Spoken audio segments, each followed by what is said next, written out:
wasn't really planning on doing a video update today, but I've had a few issues, so I thought I may as well document them. Some of the fish have been looking pretty stressed out. Don't know if you can see on the camera, but the fins on the Amato there, she's looking very red, very pink. So I noticed she was stressed out when I come home from work tonight.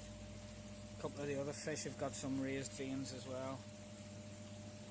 And I thought the Shiro, I still think that she has a bit of sunburn. I bowled her up yesterday and did a scrape because it looked worse. And it didn't look to be getting any better, so I thought it might have been another underlying issue. But the scrape was clear, there was nothing on her.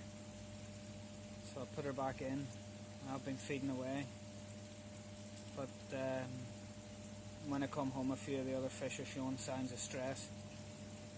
So I figured I'd test the water again. I tested it on the 1st of August, everything was 100%. But I've tested it tonight, and the nitrate is through the roof. Massive spike in it. As I say, this pond has only been up and running for a couple of months, so I've probably been feeding too heavy. I mean, the media and the filters have all been running on a previous temporary pond and put them on here, but obviously I've still got some signs of new pond syndrome. So I'll clean the filters again and let the water drain a bit out of the pond and do quite a substantial water change, and just cut back on the feeding.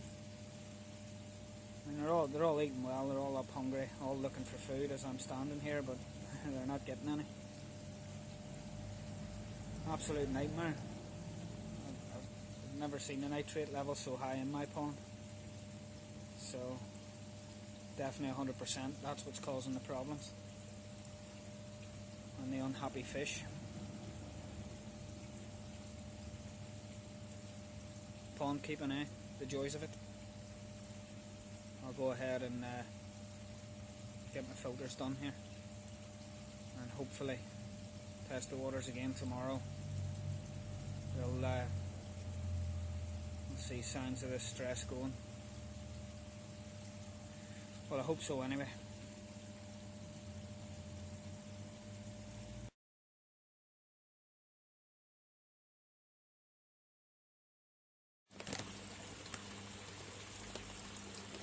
Just thought while the Nexus was bubbling away over there, give everyone a look at the fry that I have. The Adam Bayer Kohaku fry. Haven't even had these things a week yet, and they're putting on so much weight. And I haven't got a UV on this either, so I'm just letting the water green up. As it's just better.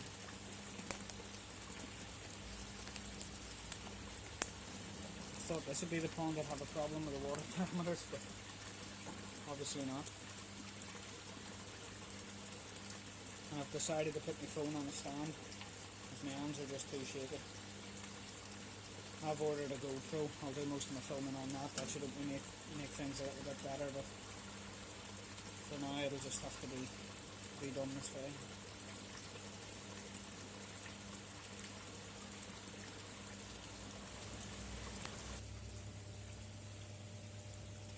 Well, here we are, day 2 of the water changes, and I thought this morning when I woke up they looked a bit brighter. They were definitely a bit brighter after the water change yesterday, but I've come home from work tonight and they're still a bit lethargic, so it would appear that the high nitrate is still causing them a bit of stress.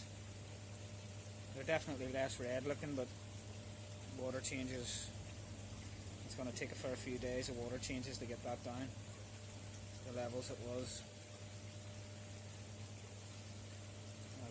I've been reading up on Sanke's website, which anyone who's new to koi keeping could honestly do. We're going on there, having a read. It's absolutely phenomenal. A world of information for anyone that's having any problems. I'll post a link to it in the comments. Definitely worth a read. It's I just can't put into words how good the website is in terms of information. So I think the future will see me build a trickle filter leading into the veg filter at the bottom, which should hopefully cope with the nitrates, which will let me get back up to the levels of feeding that I want to be at. So I'll get on now and do another water change today. I'll probably drop a bit more, and we'll go from there. I did throw a tiny sprinkle of food in, and it just really sat on the surface. It didn't seem interested at all. There was a massive crash in water temperature last night, but I do have my heater set to kick in if it hits 20.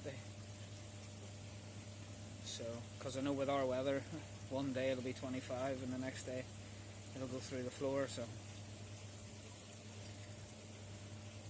I don't want it dropping too rapidly.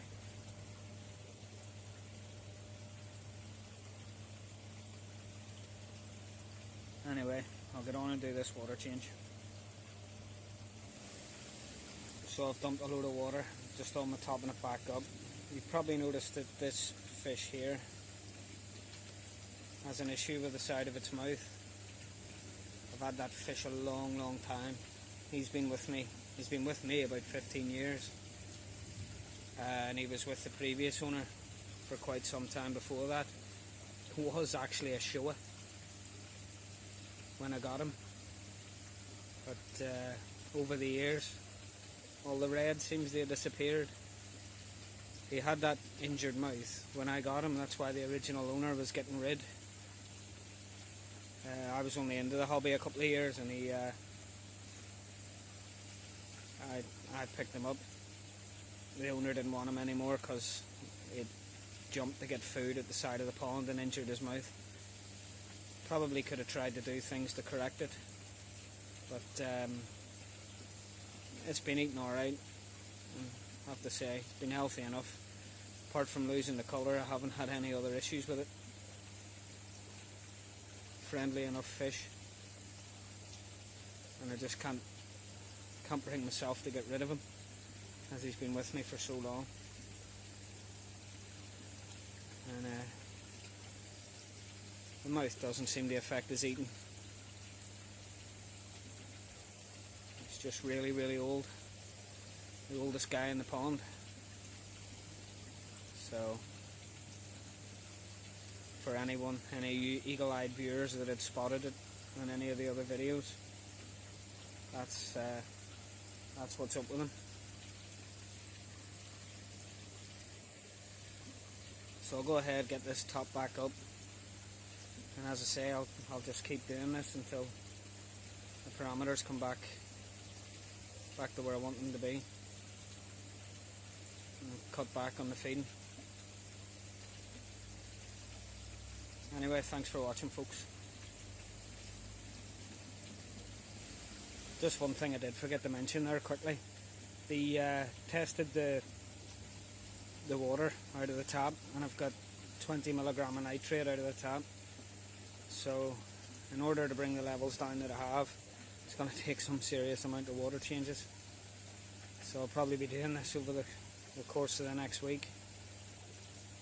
Try and get us back to where we are. I think the less feeding will have more of an impact than the water changes, but they have been cut down substantially over the last couple of days anyway,